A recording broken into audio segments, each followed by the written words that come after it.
Não. Não. Não me faz coisa. Não. Não, nada não. Mística, não. Não. Já morri de rir no meio da madrugada. Começou a gravar, olha aí, está gravando as bobagens. Mas já... É o cara que eu estava comentando com a Renata, esse que saiu da metodologia do ensino superior e entrou no programa. Então, não é justamente o sujeito que me sai da engenharia de computação para a engenharia civil e vem pedir um poema às 11 da noite, do tipo, mãe, amanhã eu tenho que levar uma cartolina. E aí tá, é óbvio que eu me matei, né? Então, Marcos, mas a tua resposta rendeu belas risadas, viu? Olha, foi um desestresse às 11h30 da noite. Para saber, deixa eu parar essa gravação. Eu vou fazer edição e tirar esses minutinhos iniciais, porque é uma barbaridade deixar isso numa aula pendurada por aí. Bueno, bora sentar, bora trabalhar, bora se virar com isso que a gente tem. Então, hoje nossa segunda aula dessa etapa ainda introdutória, em que a gente está colocando em cena, em pauta, alguns pressupostos teóricos, né, bem importantes, categorias, conceitos, enfim, que a gente precisa carregar, para dar conta de chegar na estratégia lá da análise do discurso.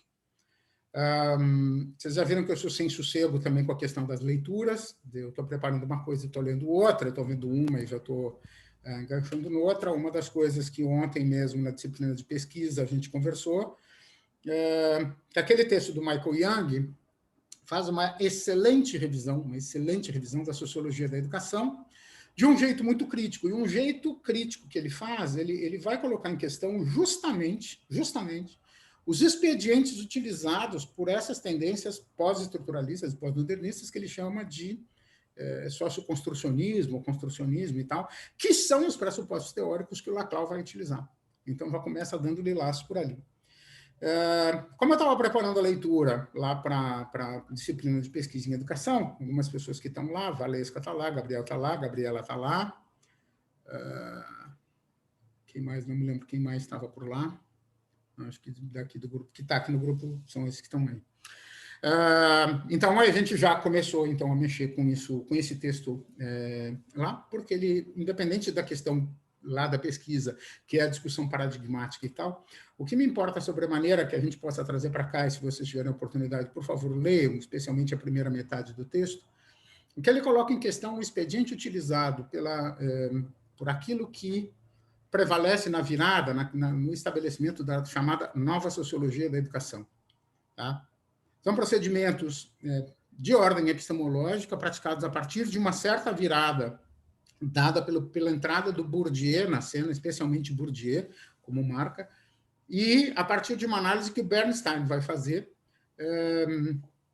de como o socioconstrucionismo, o construcionismo de um modo geral, se servindo de algumas críticas ao estruturalismo, vai pautar a ideia daquilo que em Lacan vai acabar se resultando como a ditadura do significante, enfim, vai acabar pautando um pouco essa ideia de que a realidade ela não existe, a realidade é uma construção discursiva. Né?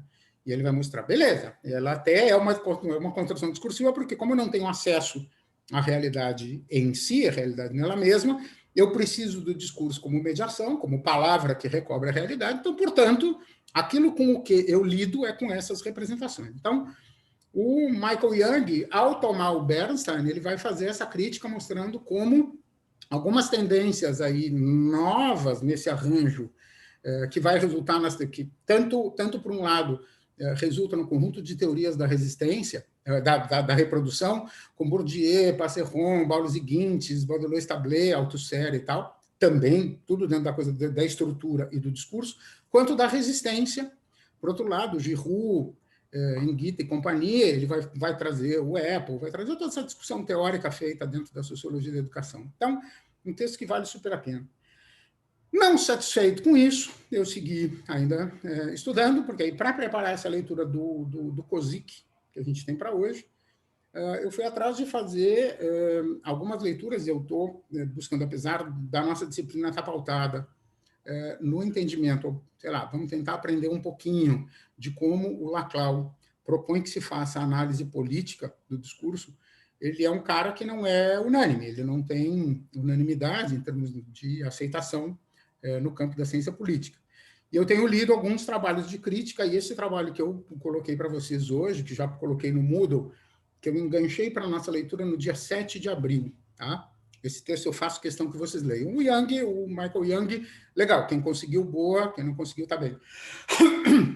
Mas esse texto que eu pautei para o dia 7 de abril, ele é bem importante, porque ele vai fazer uma análise crítica ao modo como Laclau e Amuffi lidam e operam com as críticas ao marxismo, em função do entendimento que eles fazem, tanto da categoria de contradição, quanto de totalidade, quanto de hegemonia, tá? Em função do movimento e de tudo mais.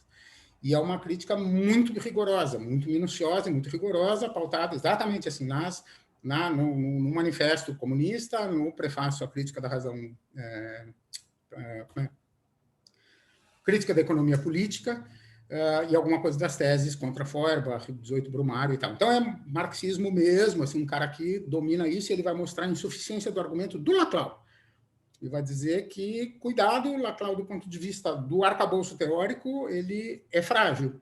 Existem fragilidades. Ok, a gente vai operar com método e não podemos perder isso lá de vista. Então, acho que é um exercício importante para a gente levar isso em consideração. Por que eu estou fazendo isso? Por que eu estou falando isso logo no começo? E aí já entrei na própria discussão do Kozik. Kozik começa a apresentar a primeira parte do Dialética do Concreto, fazendo um comentário que quem estava na aula ontem me viu, enfim, eu comecei a fazer. Ele diz, é curioso como as pessoas operam com algumas coisas, alguns conceitos, alguns objetos, alguns instrumentos, sem saber o que ele é, efetivamente. E ele diz, todo mundo lida com dinheiro, todo mundo opera com dinheiro.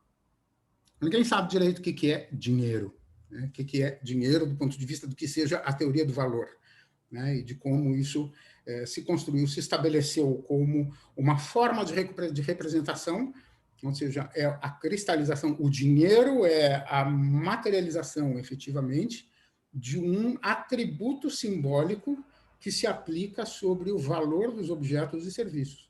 E esse valor dos objetos e serviços, por si, também é uma representação que é aplicada sobre os objetos e serviços em função do modo como eles são utilizados e do modo como eles são colocados em circulação, em termos de mercadoria e tal, quando eles se transformam em mercadoria. Então, tem o dinheiro é uma sobredeterminação do objeto, porque o objeto, sobre ele, tem uma representação de valor, e sobre o valor tem uma representação de dinheiro. E aí o que o Kozik diz boa parte do tempo a gente opera com as coisas sem saber direito como é que elas funcionam, né? A gente usa as palavras, enfim, joga com isso, e às vezes tudo isso nos escorrega. E aí ele faz esse exercício de colocar em questão essa ideia da totalidade concreta, e ele fala, ele vai apresentar ao longo do texto alguns desvios, alguns desviamentos, enfim, desses dois conceitos. Do ponto de vista da ideia de totalidade, ele vai mostrar, totalidade é uma das categorias da dialética clássica, certo? Materialismo dialético lá, e as condições, as premissas básicas da dialética são totalidade, contradição, movimento perpétuo, movimento contínuo. Então, as coisas sempre estão em movimento, elas sempre operam no campo da contradição, e elas sempre compõem, elas constituem, ou elas são constituintes de uma totalidade. Então, ele vai pegar essa ideia da totalidade, e ele lá pelas tantas vai dizer, existem totalidades que não contribuem para esse exercício da dialética. Ele chama de totalidade vazia, de totalidade má, enfim, lá no final do texto ele consegue mostrar isso um pouco. E do ponto de vista da concretude, do mesmo jeito. O que é isso, né, que a gente chama de realidade? O que é isso que a gente chama de mundo concreto? Né? E ele diz, esse concreto também é recoberto por umas outras formas de praxis que acabam produzindo o que ele chama de pseudoconcreticidade.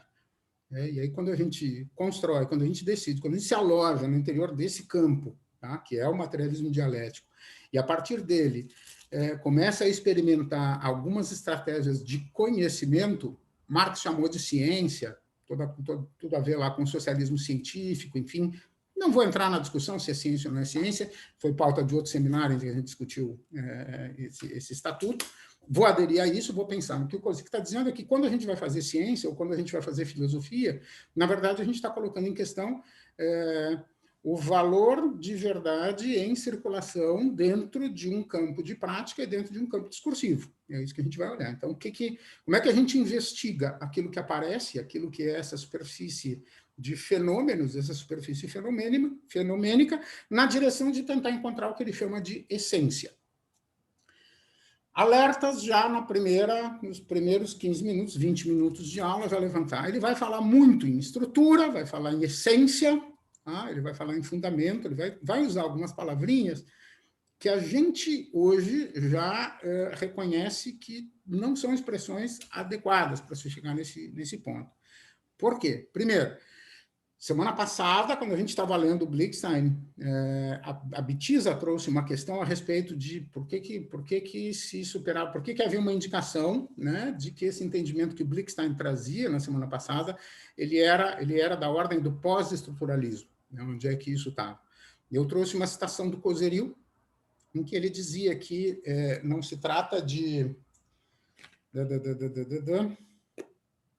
Não se trata de estruturas da realidade, aquilo que a gente encontra e tal, mas de estruturações impostas à realidade pela interpretação humana. Então, aquilo que eu reconheço como sendo uma estrutura, na verdade, é uma estruturação porque ela é sempre um construto subjetivo dentro de um campo. Tá, mas então nada existe de verdade? O fenômeno não existe?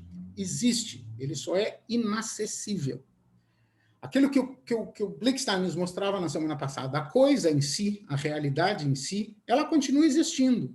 Só que o discurso não se refere, o discurso não está estruturado em torno da coisa em si, da realidade, e sim de uma representação, ou seja, da realidade tornada referente. Porque eu justamente me dirijo a ela como um sujeito constituinte dela como objeto, né? Numa relação intersubjetiva, às vezes, se são dois sujeitos, ou subjetivo-objetivo, sujeito-objeto, quando a gente toma alguma outra questão. Um traço que a gente leva em consideração mesmo a natureza, ela não tem nenhuma exatidão, nenhuma objetividade, senão aquela que o sujeito cognoscente atribui a ela a partir de uma escolha, de um posicionamento dentro de uma certa ordem de racionalidade. Tá? Então, se eu sou funcionalista, é isso, se eu sou positivista, é aquilo, se eu sou marxista, é aquilo outro. Mas cada uma dessas aderências, dessas adesões, melhor dizendo, cada uma dessas adesões representa um jeito de atribuir significado à realidade. Então, portanto, eu converto a realidade em algo apreensível. O que o Kozik está dizendo o grande problema é que boa parte do nosso cotidiano, da nossa vida cotidiana, ela está organizada a partir de uma praxis que ele chama de praxis mais superficial, uma praxis utilitária, que é aquilo que eu faço tomar lá da cá, que é a esfera, que é o campo do senso comum. Onde as coisas circulam com a velocidade que elas têm que circular, né? E eu preciso dessa velocidade circulando o tempo inteiro para que a sociedade funcione, enfim, para que as coisas funcionem. Eu posso passar e cranear o tempo todo. Então, tem algumas coisas, especialmente considerando que a gente não inventou, quando a gente vem ao mundo, a gente não inaugura o mundo. A gente vem e se instala dentro de um mundo que nos precede. Então, por mais que eu critique toda a estruturação e tudo que está dado, a civilização ocidental está constituída, por mais que eu me debata contra ela. Então, ainda que eu não renuncie à minha luta de resistência contra o capitalismo e tal, no dia a dia eu tenho que ter troco, eu vou pagar o gás, eu vou comprar não sei das quantas, eu vou explorar e vou ser explorado. Tá? Então, existe uma praxis utilitária, que é essa na qual eu estou envolvido no meu cotidiano e em cuja esfera eu estabeleço relações das mais diversas ordens com os diferentes sujeitos individuais e coletivos, e existe uma praxis reflexiva, uma praxis dialética, uma praxis profunda aí que ele está propondo, que é justamente esse exercício analítico, né? A necessidade de fazer enquanto eu transformo a realidade, enquanto eu ajo de fato. A praxis utilitária é quase como se eu surfasse uma realidade que me leva. Faltou gás, eu compro gás, acabou o pão, eu compro pão, dia de pagar a faxineira, paguei o imposto e não questiono e tal, né? Também recebi meu salário. Ou seja, eu vou indo, né? Eu vou nisso. Outra coisa é uma praxis que eu penso e eu atuo no dia a dia em função de uma estratégia de resistência, uma estratégia de conscientização, uma estratégia de militância, uma estratégia política. E aí tanto pode ser da ordem discursiva, pode ser da ordem do movimento social, pode ser da luta do trabalhador, né? Onde quer que seja. E aí, portanto, nesse caso, eu preciso ser mais rigoroso. O conteúdo circulante aí, como verdade, como conteúdo significativo mesmo, ele precisa ter mais consistência do que aquele circulante na praxis utilitária. Então, ele diz, na verdade, eu opero uma distância, ele faz uma certa diferença ali, palavrinhas também lá, entre representação e conceito. Ele diz aquilo que a gente opera no dia a dia com representações que a gente produz sobre o conceito, né? E a gente tchum-bum, vai virando, vai fazendo. Mas, do ponto de vista da investigação, eu preciso chegar mais fundo, eu preciso entender essas implicações todas. Então, a gente vai na direção de construir, passo a passo, o que nós estamos fazendo aqui, já preparando a aula que vem. A gente dá uma aula, articulando com a aula anterior e preparando a aula que vem, onde a gente vai falar de análise de conjuntura. E aí pensando que a estratégia da análise de conjuntura é uma metodologia, uma estratégia não apenas de cognição, mas de transformação. Quando se faz análise de conjuntura, já está se fazendo análise de conjuntura com vistas a algum tipo de interferência, com vistas a algum tipo de deliberação. Então, eu vou um pouco nessa direção, é isso que a gente coloca. Essa primeira parte que eu pedi para vocês lerem tem 3 capítulos, tem 3 sessões, na verdade, são 3 sessões. Na primeira, ele apresenta, de um modo geral, a questão da totalidade, depois ele mostra um pouquinho o funcionamento, e no final ele chega na ferida. Né? Ele, na verdade, da metade do texto para diante, ele toca na ferida, que é quando ele pega em análise exatamente aquilo que ele coloca desde o início, que é a estratégia do exame, a necessidade de examinar a realidade, de submeter a realidade a exame, a uma estratégia de análise, com base naquilo que está lá, que o Marx já nos ensinou lá no prefácio à Crítica na Economia Política, que são as estratégias de sucessiva, se conhece por sucessivas aproximações, a gente passa de um movimento sincrético para um exercício analítico, no qual a gente busca identificar as representações mais simples, é o Detour, é exatamente isso, Gabriela. O Detour é essa decomposição. Ele diz, não existe conhecimento sem decomposição. Detour aqui funciona como esse mergulho, tá? Que não é simplesmente um mergulho vertical, tá? Porque na medida em que tu fazes esse exercício de análise e tu vais identificando as representações mais simples daquilo que tu está tomando em análise e tentando entender quais são as determinações que fazem com que aquilo se estabeleça, na verdade, tu está entrando no miolo desse objeto, ou dessa ação com a qual tu está lidando. E isso terá implicações sobre a tua própria posição neste campo de prática. Tá? E aí, para que isso proporcione um estado de síntese. Né? Então, dialeticamente, a gente pensando nisso, e na síntese ele é lançado novamente para o campo da prática. Então, o tempo inteiro essa lógica entre objetividade e subjetividade, entre campo, pensamento e prática. Eu sou lançado na direção da realidade de novo e eu volto a fazer esse circuito de novo. Então, por isso, são sucessivas aproximações. Então, ele vai dizer que é desse jeito que eu consigo entender a realidade. E uma das coisas que ele traz a ver com o que a Betisa perguntava na semana passada, que dizia, não se trata de fazer interpretação. Ela disse, como? Não tem como não interpretar? Tem. Desde que a gente compreenda o que significa interpretação. Interpretação, do ponto de vista mais atrapalhado, né, ou inadequado neste caso, quando o próprio sujeito atribui àquilo que ele está investigando as suas premissas, quando ele engancha no objeto, ou no sujeito, enfim, naquilo que é o seu objeto de interesse, quando ele engancha as suas premissas, os seus pressupostos, ou seja, ele atribui significados. Ah, tu está fazendo isso porque aquilo. O que o Kozik deixa muito claro é que interpretar significa fazer com que a realidade se explique. A realidade precisa ser explicada. Mais do que compreendida, ela tem que ser explicada. Ou seja, ela tem que vir para fora, ela tem que se mostrar. Então, eu tenho que pensar estratégias de fazer com que algumas coisas dessa realidade apareçam. Por isso, eu vou fazer esse detour, esse caminho, essa viagem em parafuso, enfim, nesse movimento de sucessivas aproximações em progressiva profundidade. Panorama geral, pergunto, deu para ler os três fragmentos, os 3 blocos, leram inteiro, muito difícil, deu para ir marcando coisas, entenderam como é que foi? Impressões, bora lá. Eu achei um texto mais fácil de ler, comparado, por exemplo, do Jung, a gente conversou ontem, né? Eu achei que talvez eu fiquei um pouco confusa, porque ele falava muitas vezes a mesma frase, a mesma palavra, e repetia, assim. Aí eu, uma hora estava entendendo, outra hora achava que estava entendendo, não estava entendendo. Mas eu achei um texto bom de ler, assim, fluido, né? Eu só fiquei com uma dúvida, assim, com relação a... Uma hora ele fala que tipo um contraponto entre a história, que tu consegue ver a realidade a partir da história, ou tu vê a realidade assim no momento. Para mim parece que faz mais sentido a partir da história tu voltar e ver o que aconteceu e como aconteceu, do que no momento agora eu ter noção da realidade. Não sei se fez sentido. Tenta localizar onde que ele falou isso, se tu conseguiu marcar por aí.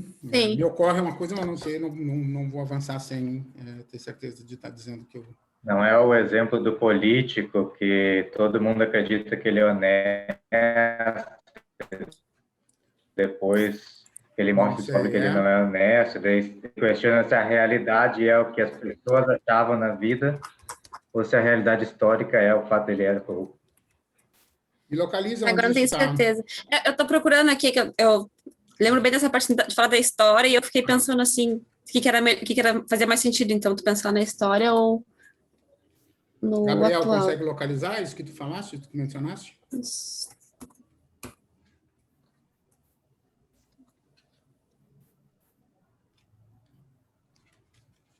eu ver. Célis Maria, aqui, ó. Risquinho de canetinha roxa, tá lembrada disso? Tu tem teu próprio ainda? Não achei. Capaz! Não sei se eu dei ou se eu tá perdido lá em cima. Capaz! Tô brincando que aqui eu tenho marcas, registros, rastros, assim, de experiências de leitura que já fizemos em outros tempos, da análise disso, mas aí com Caraca, aquele da representação, como era o nome dele? Com F, esqueci. Da lógica dialética e lógica formal. Me lembro. Antes de ler, foi antes de ler o Bervan Bernardo. Como é que eu era naquela época. Como é que é? Eu não sei nem como é que eu era, vou saber como é que era. Bem, mas a gente tentava entender a coisa das representações, teoria das representações, a gente foi nessa direção. Olha, eu passei a visão aqui de novo, eu não encontrei, mas eu sei que eu li isso hoje, então eu vou ler com mais calma depois. Então, lê com a mais gente calma, pode voltar nisso depois. Porque assim, ó, eu preciso me pontuar nele, porque a minha compulsão é sair dando explicação, mas eu preciso focar o que ele está querendo dizer para não atravessar o samba. Tá. Para não... Que mais? Impressões, ideias, alguns olhares?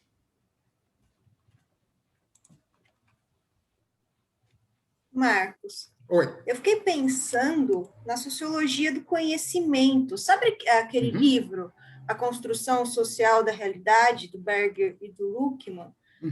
Enfim, eu fiquei pensando, aliás, faz tempo que eu ando pensando no Laclau e na MUF com relação a isso, mas, enfim, e agora, acho que nesse tópico, acho que isso fez uma relação maior, assim, para mim. E, de fato, é uma pergunta mesmo, porque eu não sei se tem uma relação, enfim, se eles chegaram a olhar para isso, qual seria, ou se teria um gancho, né? Tá. Daria para linkar. Natália, uma coisa que vai cair como uma luva é o tal do texto que eu mandei para vocês na segunda-feira, aquele lá esse que a gente comentou do Michael Young. Tá? O Michael Young vai justamente tomar em questão a Constituição, a base da sociologia do conhecimento, tá? Para olhar a emergência da nova sociologia da educação e dos expedientes disso e tal. Onde é que entra onde é que isso entra? E agora é um pouco da leitura que eu faço, tá?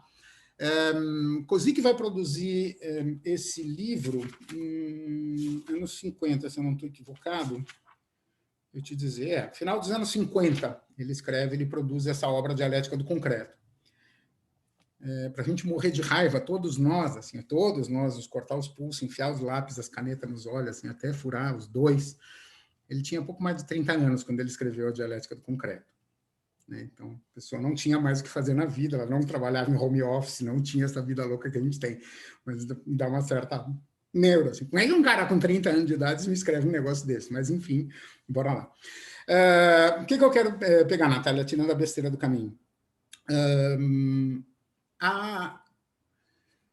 A grande encrenca que começa a se produzir nesse momento é a pergunta sobre a eficiência. Não é eficiência não é uma palavra boa, tá? Mas a operacionalidade, melhor dizendo, a operacionalidade do materialismo histórico e dialético para leitura e explicação da realidade. Tá? O que acontece? O materialismo histórico e dialético ele se estrutura no final do século XIX, pela mão justamente do Marx e congêneres todos, então tu vai ver todos os sujeitos aí na beira produzindo coisas junto com ele e tal, não apenas o Engels, mas todo um conjunto aí de teóricos, de intelectuais, e isso serve de referência, de alguma maneira, lógico, porque é um aparato teórico bem eficiente, para colocar em questão todo o sistema de exploração que está sendo praticado no mundo naquele momento. E isso serve, de alguma forma, de argumento, em certa medida, para se pensar no estopim necessário para organizar ideologicamente os movimentos de resistência ao modo como o capitalismo vinha sendo produzido. Aí acontece a Revolução Russa, que é um treco completamente estranho, porque a Rússia não é um país capitalista, a Rússia não representa naquele momento aquilo que a Alemanha representa ou que a Inglaterra representa, por exemplo, tá? Que é o que sustenta toda uma análise que a gente está fazendo. Mas é lá que os caras conseguem, a partir justamente do movimento mencheviques contra bolcheviques e tal, e organizar isso numa virada que é quase do ponto de vista revolucionário, ela arremeda a Revolução Francesa, põe abaixo a aristocracia, derruba as instituições clássicas e tal, só que ao invés de trazer à cena a burguesia, como na Revolução Francesa, tecnicamente, ela faz com que emerja e assuma o poder e se estabeleça de forma hegemônica justamente o partido que representa a classe trabalhadora. Tá? Só que essa classe trabalhadora precisa de argumento. Ela precisa de argumento para conseguir dar conta de manter uma máquina que, ao mesmo tempo, dê conta de superar e suplantar toda aquela crise que está sendo vivida na Rússia, uma Rússia agrária, uma Rússia imperial, uma Rússia tricareta e arcaica, e uma Europa que está a milhão. Nós estamos falando da virada, nós estamos falando do século XX. Nós estamos falando de eletricidade, de siderurgia, de indústria, de imigração, de movimento, de comércio, de liberalismo avançando.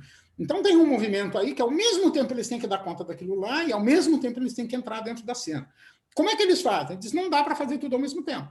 Não dá para fazer tudo ao mesmo tempo. Então eles fecham a cortina, levantam o muro, e aí a estratégia de constituição da União Soviética, enfim, e vão tentar trabalhar justamente pela estratégia da burocracia, enfim, com a organização partidária, eles vão tentar colocar em funcionamento esse discurso, essa teoria toda, para organizar uma forma social, uma formação social, que é o Estado soviético. Exemplar daquilo que era o modelo socialista, enfim, de como isso estava sendo colocado. Aí vem Primeira Guerra, vem Segunda Guerra, vem não sei das quantas, vem todas as tensões, por um lado, e aí aquelas coisas que a gente, em outra aula, em outra discussão, a gente já fez.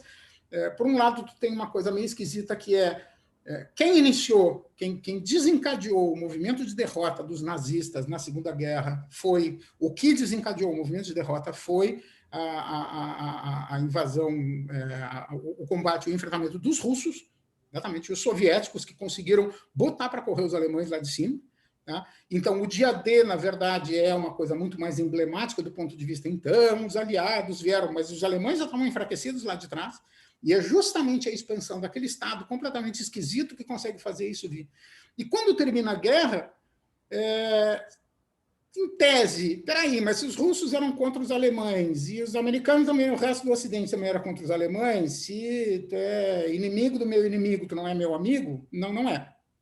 Então, o inimigo do meu inimigo não é meu amigo e vai se constituir essa partição dos dois blocos, que fica um negócio meio esquisito do ponto de vista dessa fissão, porque eles estão num alto ritmo de aceleração. E a tentativa justamente de compensar tudo isso por um aparato teórico que vai sustentar um Estado extremamente autoritário, burocrático, enfim, tudo que a gente vê dali para diante. o que a gente vai enxergando ao longo desse tempo?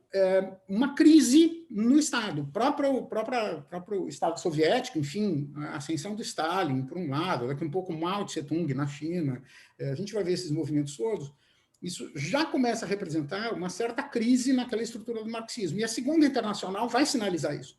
Ela vai sinalizar o enfraquecimento e a inadequação daquelas teses, daquele jeito e tal. Precisamos pensar isso de uma outra maneira para tentar superar o capitalismo. E um cara como Kozik, por exemplo, ele diz, espera aí, sobre todas as coisas, sobre as práticas, sobre as coisas, se produz teoria. Se produz uma teoria da música, se produz uma teoria do conhecimento, se produz uma teoria sobre a vida, uma teoria sobre a educação, e se produz também uma teoria sobre a teoria. E é essa sobredeterminação que o Kozik toma em questão. Ele quer, quando ele coloca em análise a questão da dialética, ele vai mostrar que, na verdade, precisa superar essa pseudoconcreticidade da realidade. O que se tem é que fazer uma teoria sobre a teoria, de como é que eu produzo uma teoria, ou seja, como é que eu, ao agir, ao interagir com a realidade, resulta disso a construção de um aparato teórico. Então, eu vou teorizar sobre a teoria. A dialética, ele diz, é isso, ela tem essa função. Nesse momento, então, onde é que eu quero chegar? Eu quero fazer uma pequena aproximação com isso que tu está falando, ao que tu te refere, que é a sociologia do conhecimento. Que é pensar que o processo de conhecimento, que sob certo aspecto era objeto da filosofia, um tema lá da epistemologia, teoria do conhecimento e tal, ao longo do século XX, XIX, com as questões neuro e tal, o avanço da medicina e tal, passa a ser também objeto da psicologia, da aprendizagem, das estratégias, está lá o Reich, psicologia de massas e tal, Piaget fazendo pesquisa genética e tudo. E aí o conhecimento passa a ser entendido muito mais do ponto de vista biológico do que do ponto de vista social, político e tal. O que a sociologia do conhecimento vai fazer ok, está valendo, o conhecimento pode ter bases biológicas, como de fato ele tem. O processo de cognição ele tem bases biológicas. No entanto, o modo como eu mapeio, categorizo, analiso, identifico, intervenho, postulo e teorizo sobre o conhecimento deriva de um posicionamento que o sujeito ocupa no momento que ele escolhe uma posição paradigmática, que ele constitui uma posição paradigmática. Então, a sociologia do conhecimento vai tentar entender qual é a trama social, sociopolítica, que circunscreve a emergência de diferentes estratégias de entender o conhecimento. Então, se o conhecimento se dá por transmissão, se a cognição se dá por transmissão, se Piaget vai dizer, é uma questão muito mais, a epistemologia genética vai apostar na ideia de que é construído. Ele é construído pelo sujeito. O Vygotsky vai dizer, beleza, é construído pelo sujeito, mas dentro da interação social. Eu preciso pensar a formação social, preciso pensar no outro, não é o sujeito que vai fazer isso sozinho. Então, essas formas de pensar, mas como é que eu faço? Então, como é que eu crio condições? E que implicações isso tem no modo como eu planejo uma aula, como eu escrevo um livro, como eu dou uma palestra, ou seja, como eu organizo a teoria, vai ter um efeito bem importante.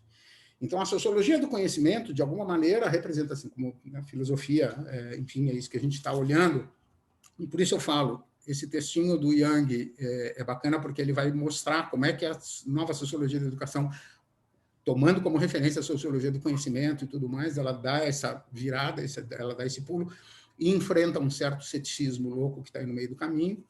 E o tal do texto lá do dia 7 de abril que eu estou dando para vocês, onde o cara vai e diz, Laclau, na verdade, não resolve o problema do conhecimento, ele passa por cima e pisoteia uma área aí no meio do caminho que não dá conta disso.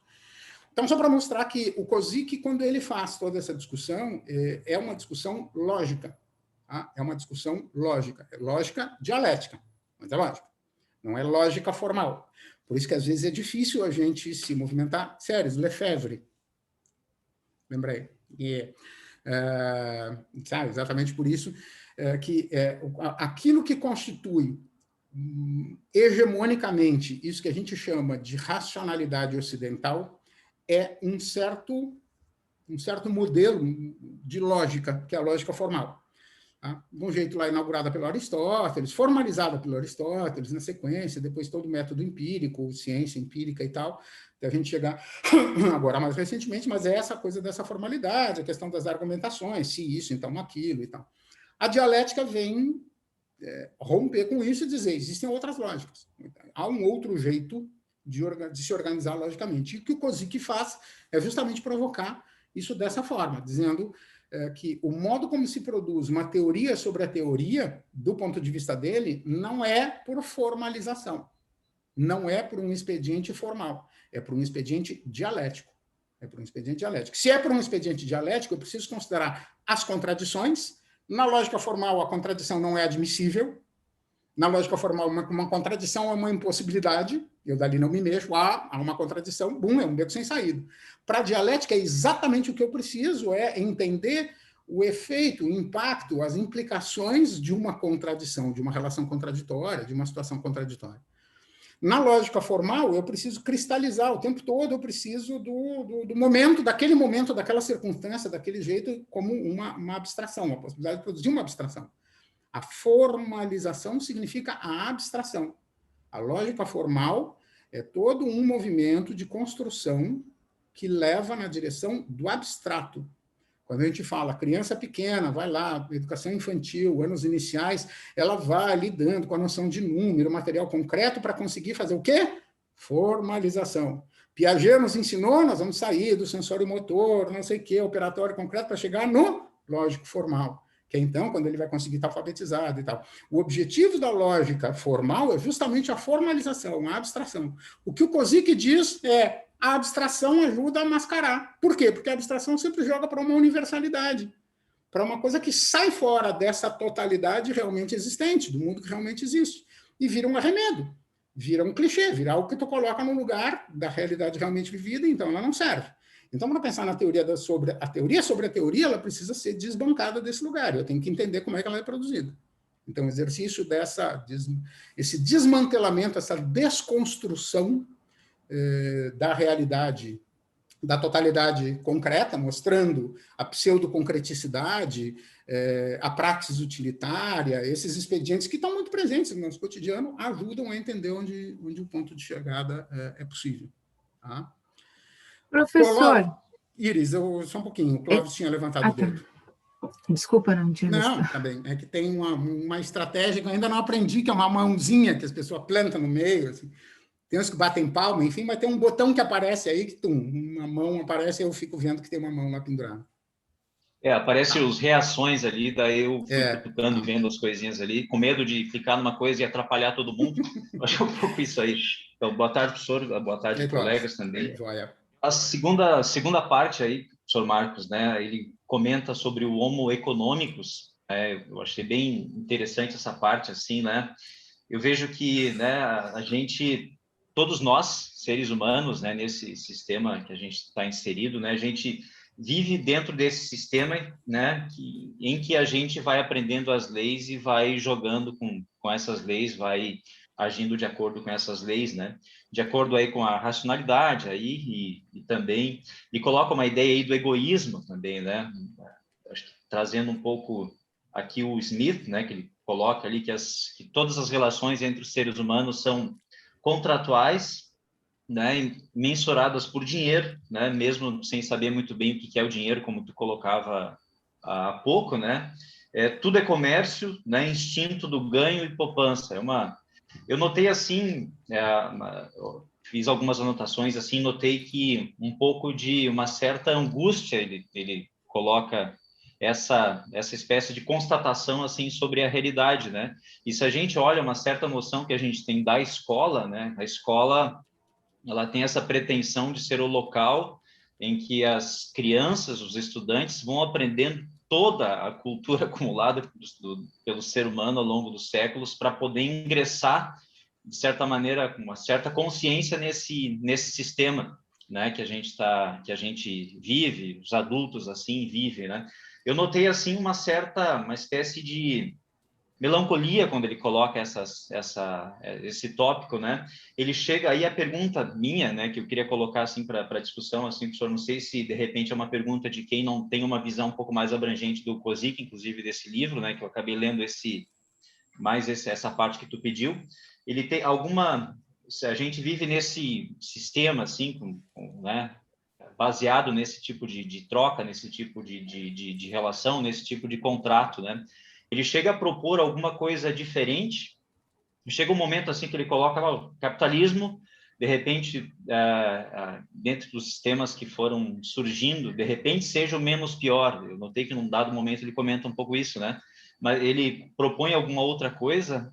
Ou o que tem alguma... Óbvio, a revolução, a morte dos capitalistas. A revolução possivelmente armada em função da lógica da intolerância da intolerância.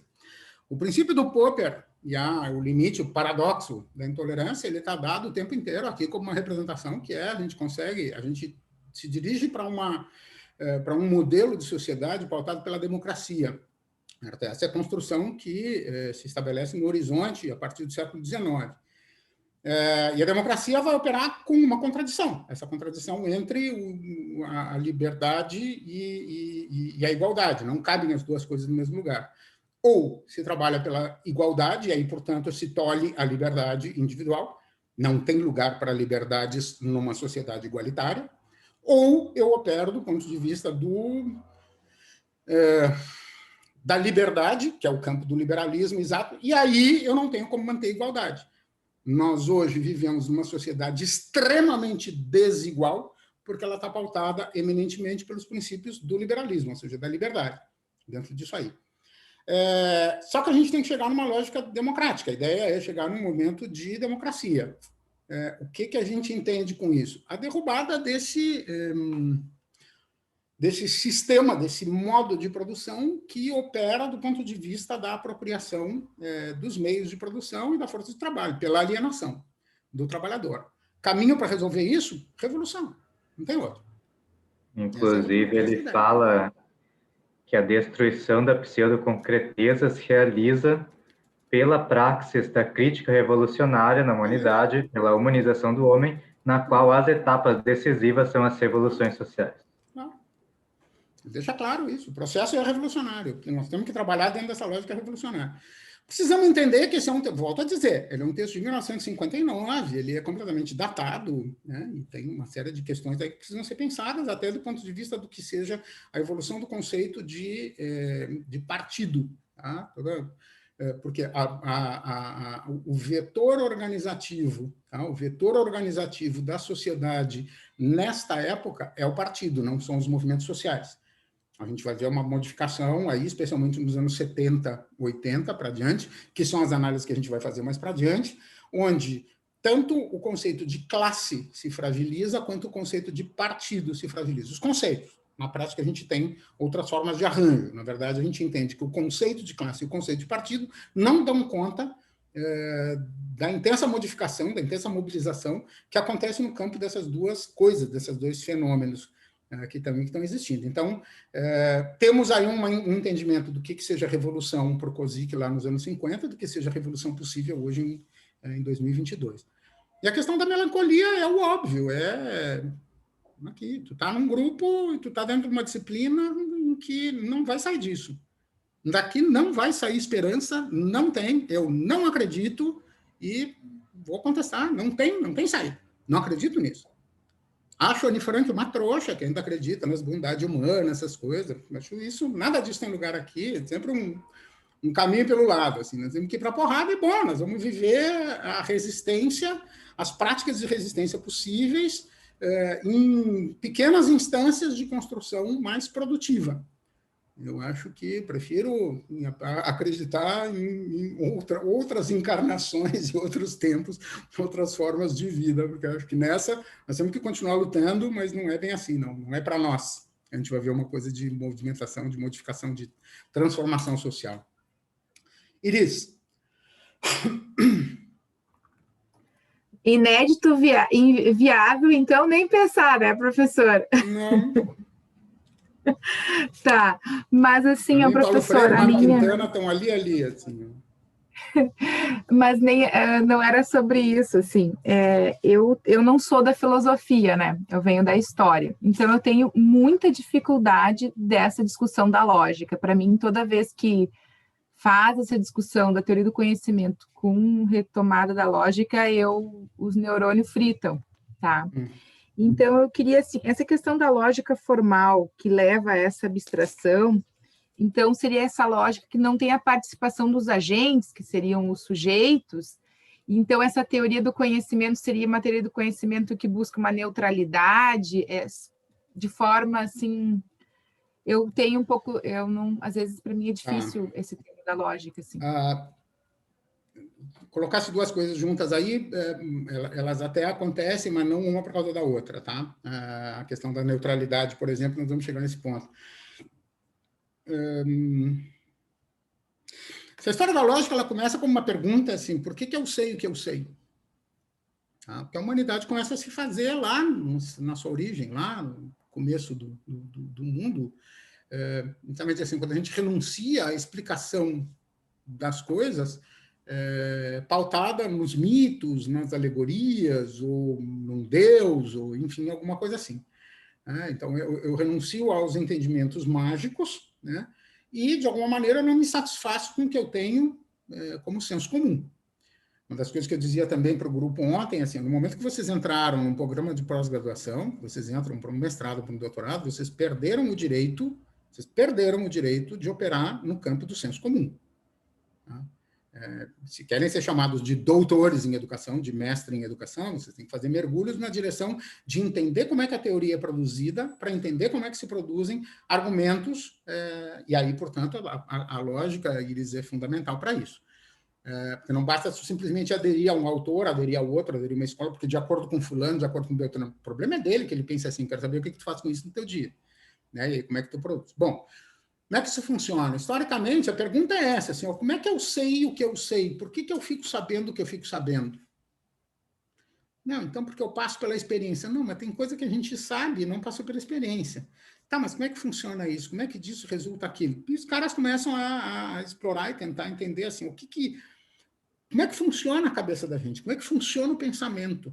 O pensamento pensa, tá? E aí eles começam a colocar em questão o próprio pensamento, o pensamento pensando o pensamento. Então, por isso é um exercício é uma meleca, assim, porque o treco se dobra sobre ele mesmo. Então, é o pensamento pensando o pensamento. Só que o pensamento que pensa o pensamento, pensa com aquilo que o pensamento tem. Então, se o teu pensamento é um pensamento formal, estreito, ele vai pensar o pensamento de um jeito formal e estreito. Se o teu pensamento é um pensamento preconceituoso, um pensamento limitado, enfim, ele vai pensar o próprio pensamento de um jeito preconceituoso e limitado. O exercício que começa a aparecer aí, que o Platão vai e joga lá no meio do caminho, de alguma maneira é assim, ó, as coisas poderiam ser diferentes, eu não sei direito como, mas elas poderiam ser diferentes. Tinha que ser possível pensar de um outro jeito que não esse jeito que eu estou pensando. Então, esse é o primeiro movimento de crítica que é produzido, e aí o Aristóteles morde essa isca e vai começar a trabalhar um pouco mais, em toda uma elaboração. Ele chega, não, então, peraí, então vamos tentar organizar, vamos ver o que a gente tem como figuras abstratas, assim, que são invariáveis, tá? O que seriam princípios que são invariáveis, tá? E aí é pensado, e aí é formulado por ele o princípio da identidade, o princípio do terceiro excluído, e o princípio da não contradição. São os três princípios básicos da lógica formal. Uma coisa não pode ser e não ser ao mesmo tempo, por exemplo. Tá? Lógica lá de trás é assim, o que é, e o que não é, não é. E não tem uma outra alternativa. Então, por exemplo, o terceiro excluído, essa lógica assim, de, ou a coisa é, ou ela não é, ou ela é, ou ela não é, não me dá uma terceira via. Não me dá uma terceira possibilidade. Isso é uma coisa, é um princípio lógico, formal. Por que formal? Porque ele me leva a uma abstração sobre a realidade que vai ajudar a constituir, no meu jeito de olhar o mundo, um princípio, uma premissa organizativa, que as coisas ou são ou elas não são. Essa dualidade, essa polarização, ela passa a ter um valor, ela passa a ter uma estratégia de funcionamento, de produção que é excludente. Tá? Ela é sempre excludente, é ou isso ou aquilo. Tá? E isso me lança na direção, por exemplo, da dificuldade de, hoje, no mundo contemporâneo, eu trabalhar com paradigma holístico, com não sei o quê, com a própria dialética, em que as coisas podem ser e não ser ao mesmo tempo. Tá? Em que elas são isso e aquilo outro. Não cabe um Deleuze no meio do caminho, não cabem esses caras. E aí, justamente por isso, Iris, a gente hoje fala na necessidade da quebra de paradigma. Por quê? Porque tu tem que romper com essa visão clássica que te fixa em que as coisas ou são ou não são, por exemplo, né, para tu produzir isso daí para diante. No século XVIII para XIX, tu tem ainda o Kant para pensar e se espreme os miolos, e quando ele escreve a Crítica da Razão Pura, ele diz, espera aí, mas tem uma coisa que é anterior a tudo isso, que são as categorias de entendimento. Tem uma coisa na qual se inscreve o conhecimento, que é aquilo que faz a cabeça funcionar, que são as categorias de espaço e tempo, né? Espaço e tempo não são efeitos de percepção, independente de serem grandezas, fenômenos físicos, enfim, a noção de espaço e a noção de tempo tem a ver com o modo como o sujeito percebe e como ele organiza tudo aquilo que ele percebe. Então, portanto, o conhecimento está dado em função desse lastro, que são as categorias de entendimento. E, a partir daí, eu produzo juízos. Eu tenho conclusões. É doce. Meu Deus, isso existe. Assim por diante. Eu tenho faculdades, né, que estão dadas tanto do ponto de vista físico, perceptual, quanto racional, né, mental, que me levam na direção de produzir juízos sobre alguma coisa. O tato, por exemplo, como um atributo perceptivo, primeira coisa que ele me diz é: existe alguma coisa além do meu corpo. O tato me possibilita a experiência da superfície limite entre eu e o resto, eu e o mundo. Tá? Então, quando eu toco alguma coisa, independente de saber o que eu toco, se é um mouse, se é não sei o quê, eu toco algo, ou seja, a consciência de que eu estou tocando alguma coisa é a revelação de que existe um limite entre um eu e um mundo que sai do lugar. E aí o que o Kant diz é, esses juízos que a gente vai produzindo, eles podem ser tanto analíticos, esse, por exemplo, é um juízo analítico, que eu tenho que parar a pensar, e aí tem um, e aí tem outro, tem o meu corpo, tem o não sei o quê, e tem juízos que são sintéticos, que só são possíveis para ele, só são possíveis na metafísica. Tá? Só como um exercício metafísico eu posso produzir um juízo sintético a priori, né? Senão eles serão a posteriori, enfim, serão analíticos, e aí para diante. O Hegel, na sequência disso, vai dizer, mas o funcionamento da razão é bem mais complicado do que só isso. E aí ele vai na direção de tentar mostrar que existe um princípio contraditório entre o ser e o não ser, a coisa que é e a coisa que não é, e aqui, o não ser do não ser, eu posso ir perpetuamente, eternamente duplicando por negação. Eu tenho a afirmação e a negação, e eu tenho a negação da negação. A negação da negação, simplesmente, não é um retorno à afirmação, é uma negação da negação. Para pensar na negação da negação, eu tenho que pensar no princípio que nega. Quando eu penso na afirmação e na negação, ok, beleza, eu estou negando isso que está aqui. Mas quando eu nego o que está negando, eu vou sobredeterminar sobre essa negação um efeito de negação. Então, não é simplesmente voltar ao ponto de origem. Então, a dialética hegeliana me coloca em funcionamento, e aí ele inaugura essa ideia de que eu preciso pensar numa totalidade, eu preciso ter uma lógica contraditória, eu preciso ter uma operação que é contraditória, que acontece dentro de uma certa esfera, que é como as coisas funcionam. Dentro desse movimento, a gente vai avançando, Marx vai tomar isso em consideração, e especialmente, então, por exemplo, do ponto de vista da cognição, ele vai, exemplo para a gente pegar o que o Kozik vai tomar mesmo, tá? Para derrubada e superação da pseudo-concreticidade. Ele fala, ele diz assim, a minuciosa apropriação da matéria, a análise de cada forma de desenvolvimento do próprio material e a investigação da coerência interna. O que ele diz? Eu tenho impressões sobre a realidade. Tá? Eu olho para ti, tenho uma impressão de ti, eu estou vendo alguma coisa que está acontecendo aqui dentro da sala de aula, eu tenho que pensar como é que eu faço com o guri que não aprende a ler. Tá? Nós já estamos em abril e o guri ainda não conseguiu juntar, não entendeu o que é o valor da letra A. O que eu faço? Então, eu tenho impressões, eu tenho ideias. O que é indicação do ponto de vista... O que representa isso? Representa uma representação que eu tenho sobre um fenômeno, que é um guri que não está sabendo ler direito. Que não se apropriou ainda do código, não está conseguindo juntar isso, porque ele não está, talvez, formalizando. Ou tal. E aí eu começo a levantar as minhas hipóteses sobre isso. As minhas convicções, na verdade, não como hipótese, porque não se trata de uma experimentação, mas de que ideias eu tenho aí. Né? Só que Pá, ele ainda não conseguiu. Quando eu digo ele ainda não conseguiu juntar a letra, ou ainda não conseguiu entender o valor da letra A, esta particulinha inocente, que é ele ainda não conseguiu, sugere e me revela que eu opero com uma premissa de que já é tempo, que existe um tempo necessário ou um tempo adequado para que as crianças tenham. Existem condições adequadas para que a criança entenda e tenha o desenvolvimento dessa noção da equivalência entre a letra e o som.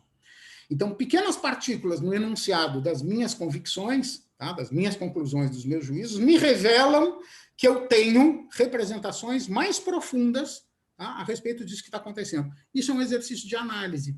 Tá? Então, mas por que eu penso assim? Porque, na verdade, por hábito. Não, mas tu não estudou o Piaget e tal? Pois é, estudei, mas aqui na hora, na escola, tu vê, a gente tem que estar, não dá para a gente pensar isso desse jeito. Se eu vou aplicar Piaget todos os dias, né? Tô ralado. Então, eu vou entendendo que coisas eu penso sobre isso que eu tenho diante de mim e por que eu penso como penso em função disso. E, portanto, quando eu consigo enxergar analiticamente, eu consigo enxergar, eu faço esse movimento, isso é o detour que ele diz, né? No momento que eu faço essa aproximação, eu olho para esse guri que não está conseguindo juntar a letra com o som e eu olho para ele de outra forma. Não porque eu tenha feito uma descoberta e porque eu li um livro, mas porque minimamente eu identifiquei um preconceito meu, uma visãozinha enviesada, uma concepção enviesada, uma premissa com a qual eu estava operando, que estava me atrapalhando, que estava fazendo com que eu olhasse para esse guri de uma certa forma, clichê, caricata e tal, atrasado. Por exemplo, eu olhava para ele como um guri que estava atrasado. Por quê? Porque eu entendia que ele ainda não tinha e tal. Então, no momento que eu me dou conta que o ainda se refere a uma premissa que eu estou colocando, que é a questão do tempo, e aí eu consigo derrubar ela no sentido de, mas eu vou e estudo, e as coisas não são bem assim, cada sujeito tem o seu tempo e tal e tal. Eu, quando olho para o guri de novo, eu não olho mais para ele como um atrasado. Eu mudei o meu olhar sobre ele. Portanto, eu tenho uma realidade sintética, eu tenho uma outra concepção. Beleza, então eu vou fazer esse movimento todo de novo. E aí eu vou tentar uma outra coisa, eu vou dar um exercício, amanhã eu olho para ele de novo. Já não é mais o atrasado. Qual é? Não, ele tem problemas. Ele tem problema? O que é um problema? Estou entendendo que quando as pessoas não fazem como eu faço ou como eu espero que eles façam, é porque eles estão errados. Então, ele tem um problema. Não, peraí, isso é uma coisa absolutamente etnocêntrica. É um juízo que eu estou fazendo de redução desse sujeito ao meu sistema de compreensão. Na verdade, ele tem modos diferentes de pensar que não são aqueles com os quais eu lido e que estabeleço como hegemônicos. Bom, então deixa eu dar uma olhada nisso. Nova aproximação, nova análise para entender dessas minhas concepções, quais são as premissas com as quais eu estou operando, para encontrar representações cada vez mais simples sobre isso que eu estou olhando. Tá? Então, ao fazer esse movimento, eu faço esse detour, eu volto a olhar para esse guri, ele já não é mais um atrasado, ele já não é mais um guri com problemas. Ele é alguém que tem uma singularidade. Tá? Por que ele tem uma singularidade? E assim por diante. Essas sucessivas aproximações, elas vão, de acordo com o Cozy, que é isso que ele está dizendo, é o modo como a gente vai derrubando, né, e perfurando, atravessando essa pseudo-concreticidade da realidade. Como é que eu faço isso? Fazendo esse tipo de análise. Eu estou usando um exemplo muito simples para a gente tomar em consideração, na realidade de sala de aula, enfim, mas o que o Kozik está trazendo é uma leitura da sociedade, muito mais próxima daquilo que o Clovis ainda agora trazia, que é a leitura da desigualdade social e da exploração econômica, e tentar entender, então, que as coisas são muito mais complexas do que uma impressão que eu tenho sobre as coisas, ou o conjunto de explicações que tem circulado nos autores, nas teorias, nos partidos, nos grupos e nos movimentos, e, enfim, com os quais eu tenho tido contato. Então, parar para entender por que a gente não consegue, por que pobres de direita, por que viado vota no Bolsonaro, não é uma coisa simples. Não é porque o cara é burro. Tá? Então, o que tem nisso? Então, buscar fazer análise dessas coisas significa, então, buscar quem são os sujeitos implicados, quais são as representações minhas, como sujeito cognoscente, em primeiro lugar, e na medida em que eu consigo não é me descontaminar, mas evidenciar a quantidade de fatores intervenientes na constituição do meu olhar, Lembram do Blixstein semana passada, dos óculos sociais, dos estereótipos e tal, produzidos a partir da praxis? É disso que nós estamos falando. É isso que o Blixstein fala lá na frente. Tá? Que durante, ao viver o que a gente vive, a gente adere ingenuamente a pontos de vista, a ideias que vão funcionar como premissas para a constituição de convicções, de crenças, que vão regular a nossa forma de olhar para a realidade. Credo, eu tenho nojo de negro, eu tenho horror de viado, eu tenho não sei das coisas. Bom, eu vou produzindo juízos. Por quê? Porque negro é sujo, porque viado é nojento. É uma convicção. Mas qual é a premissa que está por trás dessa convicção? Da onde ela saiu?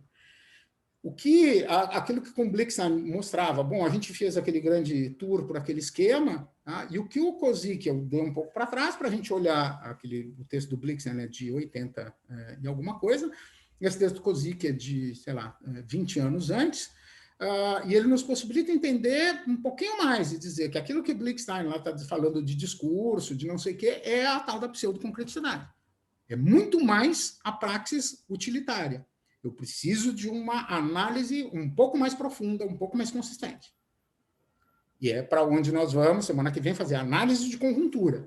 E análise de conjuntura não é eu me distancio e vou olhar de longe o que está acontecendo. Não. É contar um incêndio no meio do incêndio, enquanto a casa pega fogo. Iris, o lance de tu falar assim, eu sou da história, não sou da filosofia, é tudo a mesma coisa, Tiana. É tudo a mesma coisa. A questão é tu parar para perguntar por que cada tendência, cada corrente dentro da história, tá? Tu tem várias correntes, enfim, a nova história, não sei o quê, em que elas divergem e como é que elas se constituem. Tá? Não é simplesmente um grupo de postulados, mas existe um modo de constituição do seu olhar sobre a realidade. A nova história, a partir da escola dos análises, enfim, quando eles viram isso e dizem, peraí, tem todo um outro jeito de lidar com esse movimento, como a gente é tributário ainda, a nova história é muito tributária do Nietzsche. Não existe história, o que existem são versões, né, o que o Nietzsche vai dizer, não existem verdades, existem versões. Né? E a nova história vai ser tributária disso quando ela para e pensa que é preciso olhar para os sujeitos anônimos, para os infames, um pouco isso. O Foucault vai olhar isso lá na vida dos homens infames e tal, e vai tentar mostrar que isso também é valioso. O grande problema é que quando tudo isso emergiu, se botou fora todo o resto. Tá? Continua achando que o Duque de Caxias foi um filho da puta e tudo mais e tal, mas nós temos que entender o que esse cara fez. E como ele foi importante na constituição de uma certa lógica de pensamento. Então, não posso me desfazer de uma certa parcela da história porque outra entrou no lugar. Esse é o equívoco. E o que o Kozik, por exemplo, está dizendo nós temos que achar um jeito dessas coisas todas coexistirem. E aí, o Foucault, lá no Biopolítica, ele, no Nascimento da Biopolítica, tem um pontinho lá que ele diz que para além da lógica formal e da lógica estratégica, da lógica dialética, eu proponho a lógica da estratégia. A lógica estratégica, que é tentar entender como que posições díspares coexistem sem deixar de serem díspares. Porque é isso que a gente tem no planeta, é isso que a gente tem dentro da sociedade. O que o Laclau vai sinalizar no caminho de onde a gente vai chegar é essa situação, a partir da ideia de antagonismo que a Chantal Mouffe traz. Nós não podemos trabalhar com o antagonismo como uma perspectiva de aniquilação. É isso exatamente o que o fascismo faz. Tá? Mas o grande desafio é como é que a gente faz, então, para viver num mundo plural. E aí aquela contradição que eu mostrava ali para o Clóvis, dizendo, não tem, nesta sociedade, nesta formação histórica, não tem chance. Não temos. Enquanto regidos pelo ideário revolucionário, o ideal revolucionário que inaugurou a modernidade aqui no Ocidente, com os 3 parâmetros básicos da igualdade, da fraternidade e da liberdade, não tem como. Por quê? Porque toda a construção humana, toda a construção, o direito, a ciência, ele vem exatamente para tentar silenciar essa loucura em que a humanidade se põe por não suportar o caos, por não suportar a desordem, por não suportar a incerteza. Então, ela precisa organizar. Ele vai usar a lógica formal para sustentar um método experimental e o método da ciência e tentar produzir, porque ele não suporta viver sem verdade. E ao não suportar viver sem verdade, ele tenta se libertar de onde ele está. Eu preciso ir para algum lugar, mas para onde? Não sei, eu só tenho que sair daqui. Eu saio. Então, é sair em direção a algo. É o progresso. Mas o progresso onde? Quando é que termina o progresso? Vai ter um dia em que a gente vai poder dizer, pronto, ok, beleza, atingimos o progresso. Também não. Por que isso é um poço sem fundo? Por que isso nos devora? Por que isso nos arranca da gente mesmo? E aí, então, essa questão que é esse princípio do movimento, que Marx vai e traz para cá, ele vai dizer, a gente vai ter que fazer lutas permanentes. A luta é permanente.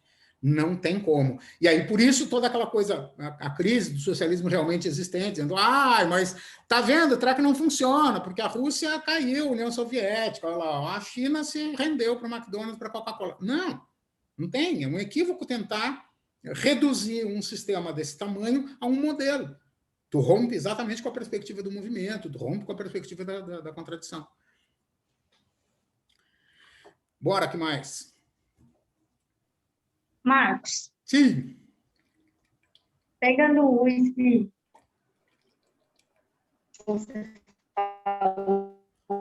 Tá falhando a tua fala, Tamires? E lá no início da aula... Tá falhando? Espera aí que eu vou tentar botar no 4G. Ficou papapá, não entendi nada que tu falou. Não entendi o Marcos. Tá, bora ver. Vamos ver se agora melhora. Tá. Esse finalzinho que você falou, e lá no início da aula, quando você perguntou, né, quais as impressões que vocês tiveram do texto, né? Aí a Gabi Reck falou que gostou, achou que foi uma leitura que fluiu e tudo. Me incomodou bastante essa leitura. E me incomodou num sentido assim... Eu fiquei voltando várias vezes no texto para ver o que realmente ele queria dizer, como entender a coisa em si. E por isso que me incomodou. Eu acho que me incomodou por conta das outras leituras que eu já vim fazendo nos últimos tempos. Então, assim, gostei muito mais do texto da semana passada do que esse.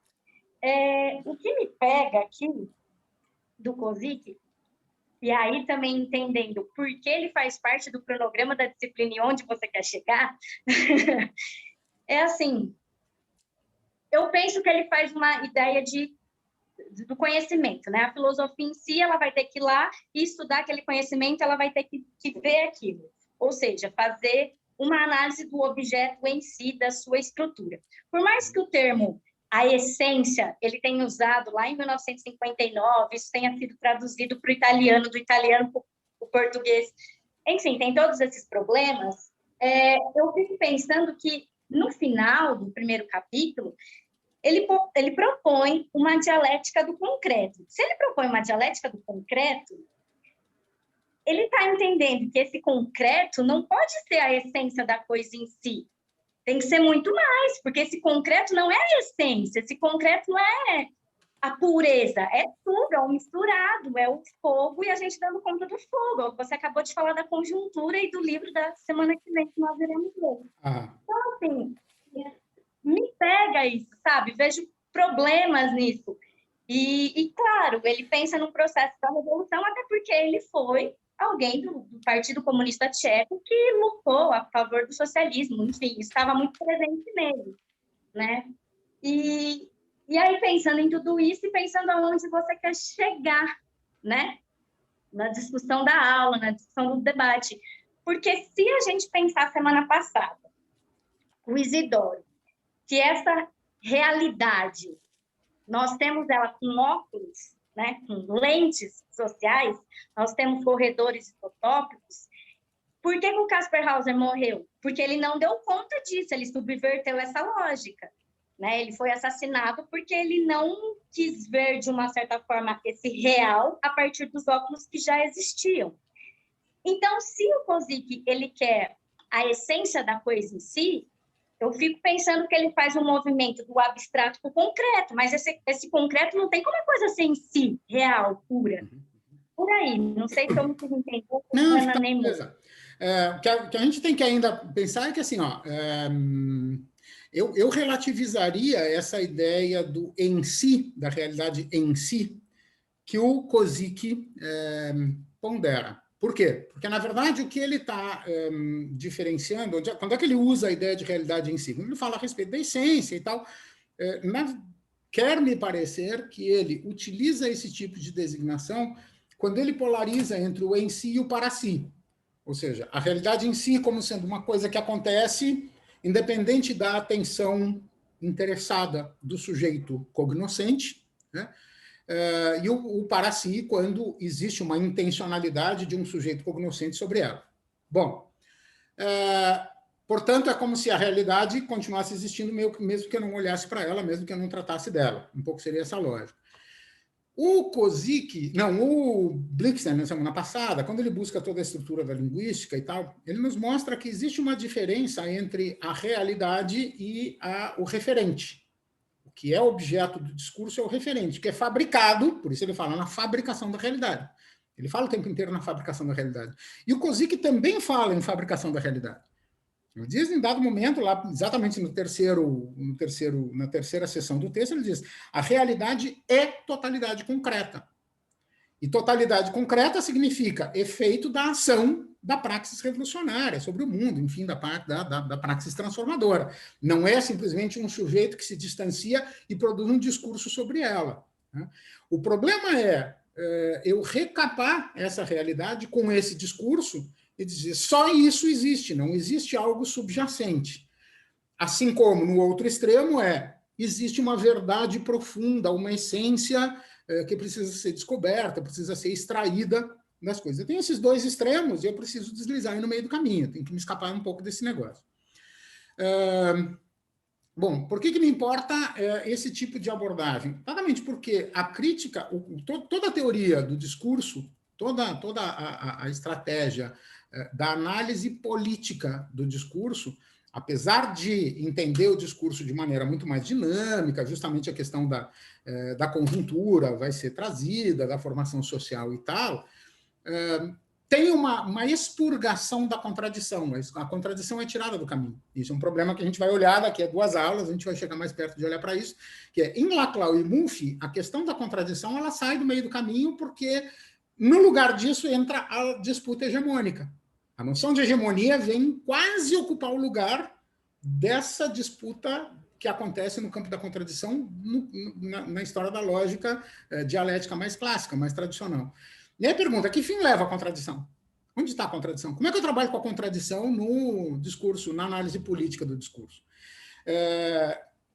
O risco, para meu gosto, a perda do valor da questão da contradição para a análise política do discurso é o que favorece, muitas vezes, o equívoco na análise do discurso, que é a redução da análise política do discurso à análise linguística do discurso. Onde eu discuto significantes, eu trabalho com significados, eu vejo como isso se estrutura e tal, e ponto, caiu fora. No momento que eu vou que eu vou colocar em questão as relações entre os sujeitos, entre as forças que estão implicadas na constituição das condições de possibilidade da emergência desse discurso, mudou de figura. Eu vou ter que entrar numa lógica de análise política propriamente dita, de ciência política. Entre a aula passada e a aula de hoje, atenção nesse ponto que tu disseste, que na praxis, a gente fabrica os óculos sociais, tá? Exatamente pela reiteração, enfim, pelo modo como a gente replica, repete e pratica aquilo que a gente faz, dentro dessa lógica da praxis utilitária do Kozik, a gente fabrica os óculos sociais. Tá? A pergunta do Kozik não é pegar o óculos e ver como é que se fabricou o óculos, é olhar o que fabricou os óculos e como é que se fabricou isso que serviu de substrato para fabricar o óculos. Essa dobra, esse engasgo que é um passinho um pouco mais adiante, para a gente não ficar na superfície do discurso articulado com a prática, se isso, então aquilo. Tá? Porque senão a gente vai cair no risco de encontrar, por exemplo, discursos característicos de certos grupamentos, de certos movimentos sociais, aderidos a alguns sujeitos, e ponto, porque é assim, ponto, é assim, isso é discurso de negro, isso é dialeto de viado, isso é politiquês, isso é pedagogês, isso é não sei das quantas. Da onde vem o pedagogês, que é palavrório que o pedagogo fala? O pedagogo olha o mundo através de um óculos pedagógico, o tempo inteiro. Tá? Como é que se fabrica esse óculos pedagógico? A partir da vivência, não sei o quê, porque as delegacias de ensino, as CRES, porque o livro das didáticas e tal, mas como é que se fabricaram os livros de didática e como é que eles entraram nessa cena? Como é que funciona essa? Como é que eles foram tomando o lugar disso? Quando eu me constituo um sujeito e eu sou um profissional, quando a Iris diz, eu venho da história,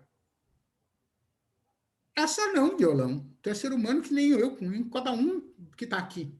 Vida história significa que por 4 anos, em Iris, vou te fritar, está aí entre nós? Iris. Iris, você está entre nós? Não está, ela fechou, foi aquecer água para o mate, alguma coisa. Bueno.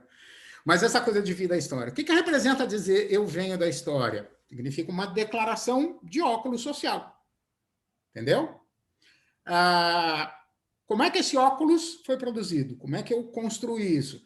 Durante 4 anos da minha vida, eu frequentei um curso de graduação que operou uma formação profissional numa certa direção, colada, aderida a um certo componente curricular, um campo de investigação, uma coisa assim, que é a licenciatura em História, bacharelado em História. Ao longo de 4 anos, que idade tu tem quando tu sai da graduação? 25? Tá? Então, portanto, e os outros 21? Quando tu diz eu venho da história, tu pica em pedacinhos todos os teus 21. E mais que isso, nos teus 4 anos de licenciatura, foram 4 horas por dia, 5 dias por semana. E olha lá, fora o tempo que tu ficou no telefone, rabiscando não sei o quê, lá no bar tomando café, ou no jardim não sei de onde. Então, o que representa isso? E o que representa essa tua declaração de constituição de um certo óculos que tu deliberas colocar como uma ferramenta que se interpõe entre tu e a realidade, que passa a ser uma exterioridade constitutiva daquilo que se descortina diante dos teus olhos e que interfere no modo como tu constrói o teu discurso analítico. Tu opera com categorias, tu vai operar dentro de um vocabulário, tu tem um palavrório, tu tem uma certa aderência que é bem coisa do pessoal da história, que é bem coisa do pessoal da física, é bem coisa do pessoal da pedagogia. Isso cola, isso é a estereotipia, é a coisa do estereótipo que acaba entrando. Na verdade, isso resulta a partir de uma renúncia que o sujeito faz de uma série de outras possibilidades que ele tem, em função de uma que, por conveniência, por, como diria Kant, por covardia e por preguiça, né, ele acaba renunciando e cola nisso e pronto, se planta nesse lugar. O que a proposta da lógica dialética, o que o Kozik está dizendo é para prestar atenção em como é que tu constituísse, por que essas premissas com as quais tu opera a tua leitura da realidade são tão vigorosas em ti. Da onde elas saíram e como é que elas funcionam. Não significa que tu tem que renunciar a elas. Pode continuar sendo da história, ou da pedagogia, ou da filosofia, ou enfim. Pode continuar sendo. Mas para entender como é que isso se constituiu e como é que isso se tornou uma ferramenta constituinte da tua subjetividade. Porque ela vai ser uma interferidora sobre o modo como tu olha para o mundo. Então, isso que tu chamas de mundo, isso aqui tu te referes quando tu diz a realidade, na tua tese de doutorado, tá? Tu vai escrever lá, a educação brasileira sob o ponto de vista da Tamires Lanzon, que nasceu em não sei onde, viveu não sei o quê, que pensa tal coisa. Então, tu até pode usar a expressão a educação brasileira, e eu posso entender do que tu está falando, que coincidimos o significado, mas podemos falar de coisas completamente distintas, exatamente porque viemos de campos, enfim, vamos constituir de uma outra maneira. O que o Kozik está propondo é destrincha isso, tá? Toma isso que tu está tomando em questão, que é a educação brasileira e tal, e faz esse exercício analítico, tá? Para enxergar como é que isso se constitui como um arranjo argumentativo que ajuda a sustentar uma certa ideia sobre a qual eu ajo no meu cotidiano.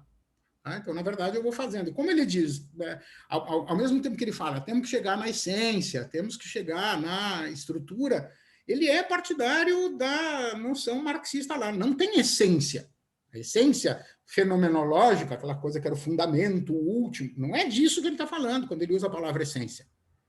Então, nós não podemos usar o conceitual fenomenológico para aplicar um texto dialético. Quando ele fala em essência, ele está dizendo aquilo que constitui aquela coisa naquele determinado campo de prática.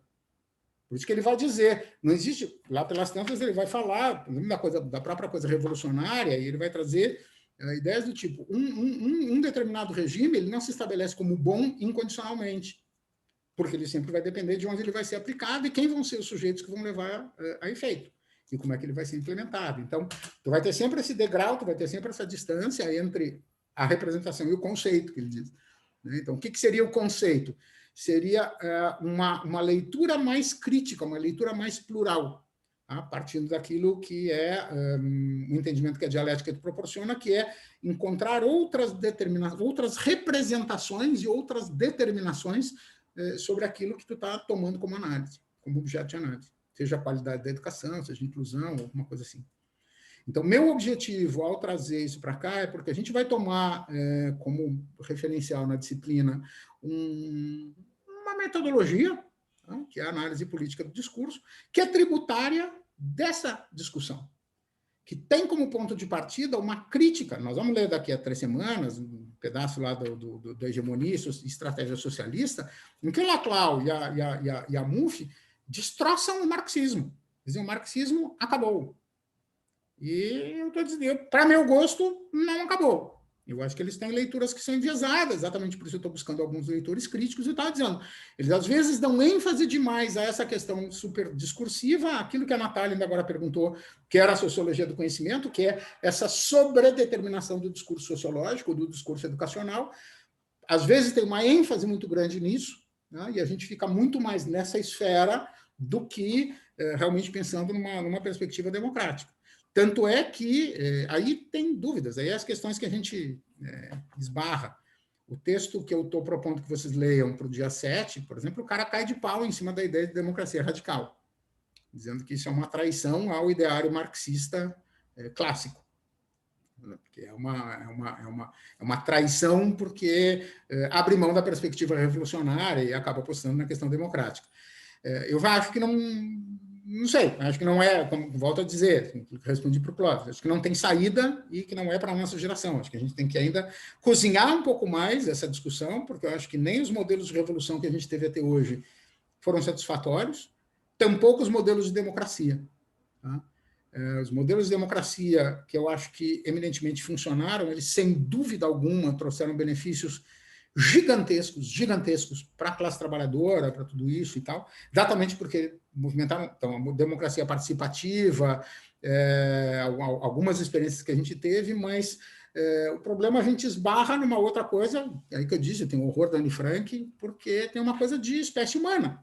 Tá? Tem o princípio da propriedade privada, que é a ideia que alguém pode ter de que pode se apropriar de alguma coisa e dizer, é meu.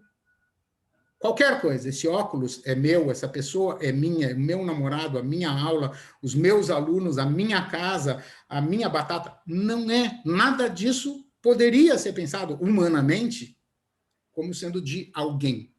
Então, o princípio da apropriação do que quer que seja é um equívoco que nos leva na direção, portanto, do egoísmo, da inveja e da necessidade, da intenção de matar o outro, de aniquilar aquele que pode ameaçar esse meu princípio de propriedade.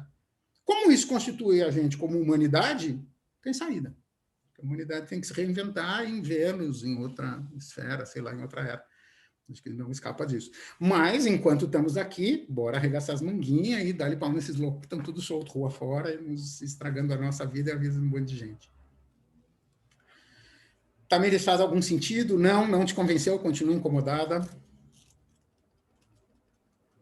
Faz sentido, mas continuo incomodada.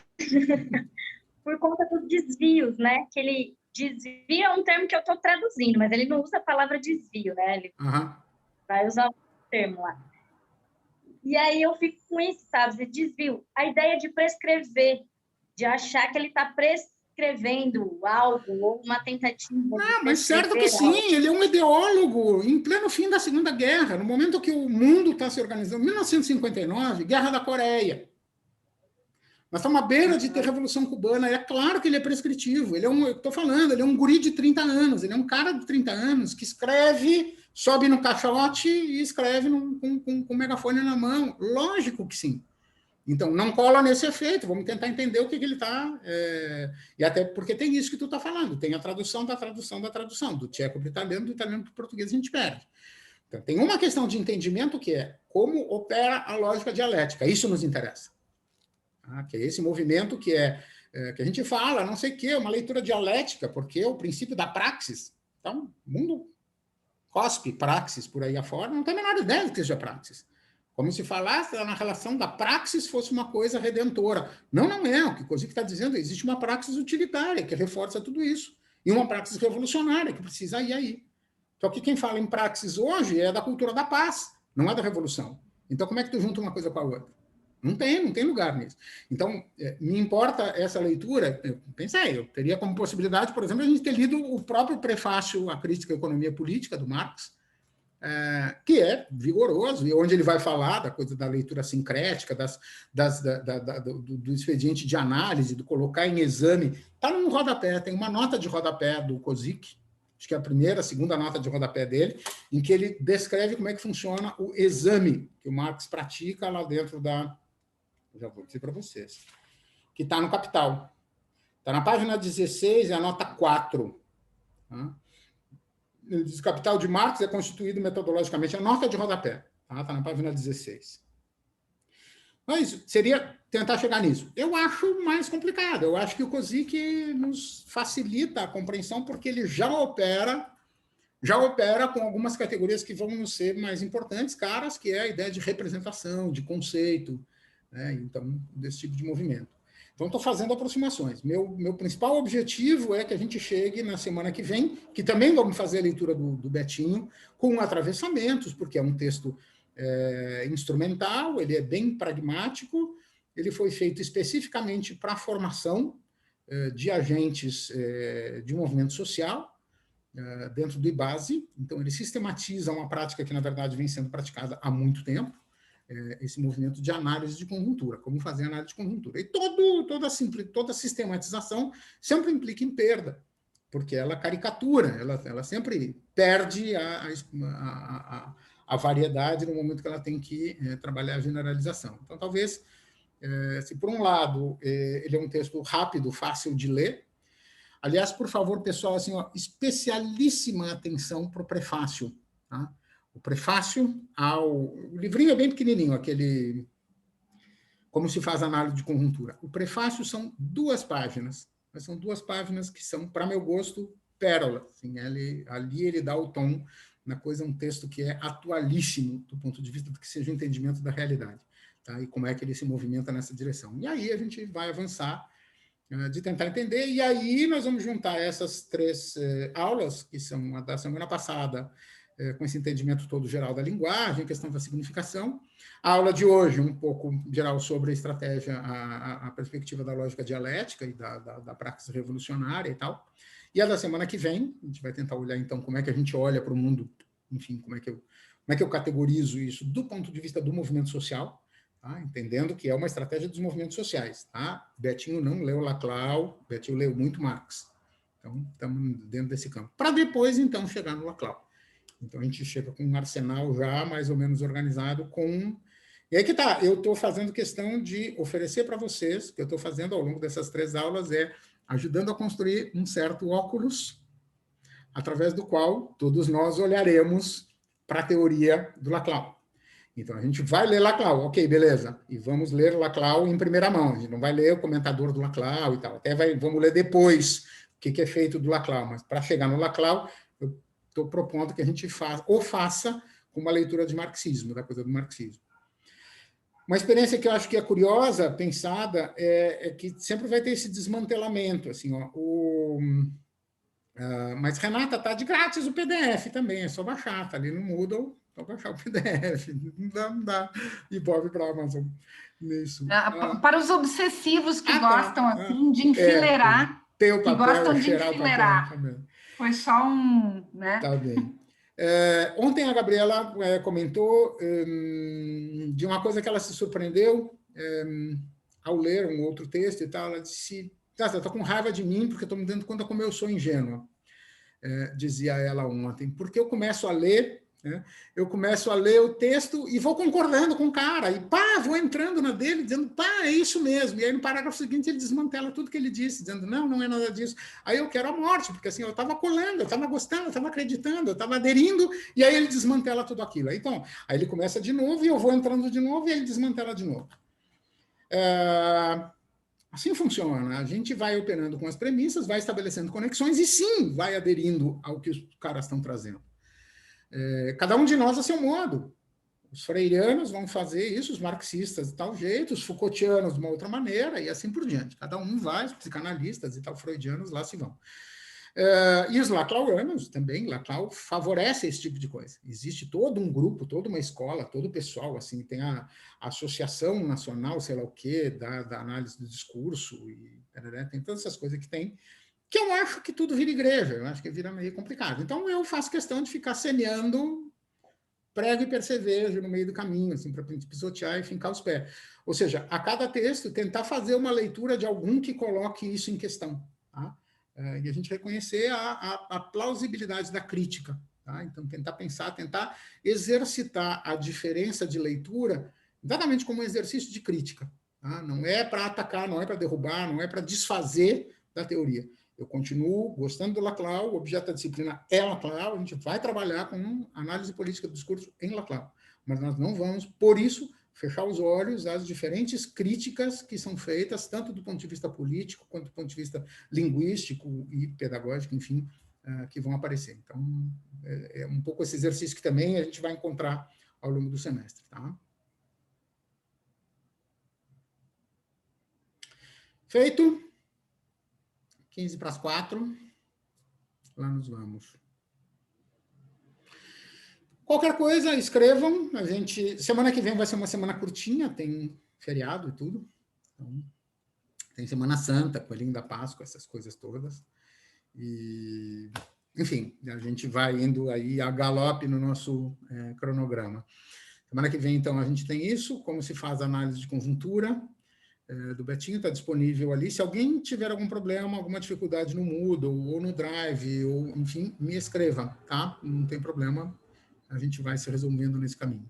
Se tiver dificuldade com texto, enfim, quiser comentar alguma coisa, quiser conversar sobre alguma questão, bora fazer isso, tá bom? Feito? Beijo, queijo, todo mundo. Beijo. Tchau, pessoal. Para quem está vacinado, para quem não está vacinado, para quem está na fila, para quem vai, vem, achei o máximo. Beijo, Té. Tchau, tchau. Tchau, tchau.